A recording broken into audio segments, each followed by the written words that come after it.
एमपीएससीचा paper किती लाखाला फुटला? आकडा आला समोर. रोहित पवार यांचा खळबळजनक दावा काय? एमपीएससीच्या औषध निरीक्षक पदाचा पेपर 12 लाखांना फुटल्याचा खळबळजनक दावा आमदार रोहित पवारांनी केला आहे.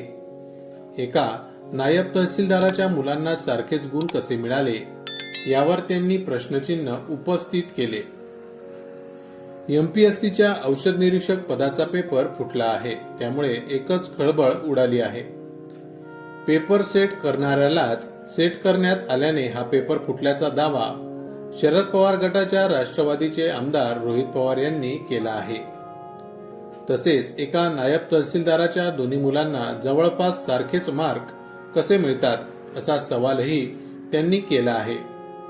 याशिवाय औषध निरीक्षक भरतीचा पेपर किती लाखाला फुटला, त्याचे ॲडव्हान्स किती देण्यात आले आणि बाकी रक्कम कधी देण्यात येणार होती, याची माहितीही रोहित पवार यांनी दिली आहे.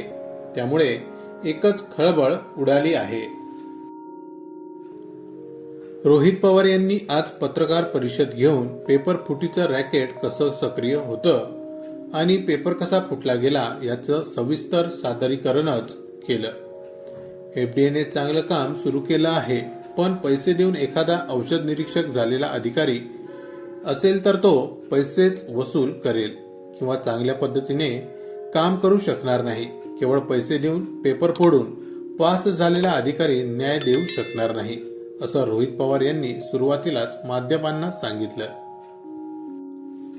बार्शी कनेक्शन. एका प्रश्नपत्रिकेची किंमत 12 लाख होती. 5 लाख ॲडव्हान्स देण्यात आले होते.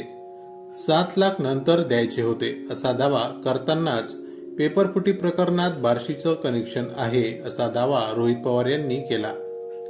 तसेच कट ऑफ 105 चा होता, तरीही 103 मार्क मिळालेल्या एका उमेदवारालाही मुलाखतीला बोलावलं होतं. का बोलावलं? कुणाचा दबाव होता, असा सवाल रोहित पवार यांनी केला.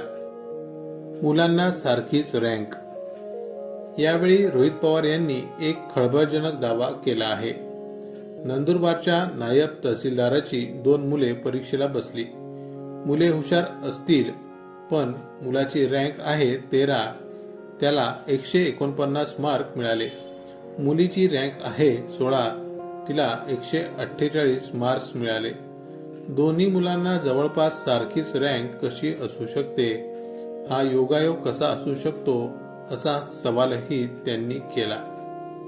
2 दिवस आधीच आमचा एमपीएससी वर विश्वास आहे, पण नीट परीक्षात पेपर सेट करणारा व्यक्ती फुटला, तसंच एमपीएससी मध्ये पेपर सेट करणारा व्यक्ती फुटला. आता याचा आका कोण आहे हे शोधलं पाहिजे. औषध निरीक्षक पदाच्या भरतीची परीक्षा 22 मार्च रोजी होती. त्याच्या 2 दिवस आधीच म्हणजे 20 मार्च रोजी व्हॉट्सअपवर प्रश्न पाठवण्यात आले होते.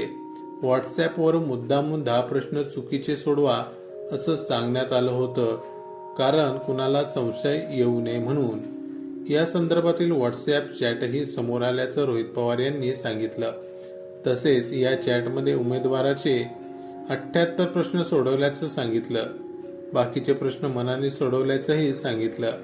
जास्तीत जास्त प्रश्न सोडवल्याचं या उमेदवाराचं म्हणणं असल्याचं रोहित पवार यांनी म्हटलंय. माहिती आवडली असेल तर अवश्य शेअर करा. अशाच प्रकारची नवनवीन माहिती रोज मिळवण्यासाठी आमच्या चॅनलला अवश्य सबस्क्राईब करा. पुन्हा भेटू अशाच एका नवीन माहितीसह. तोपर्यंत जय महाराष्ट्र.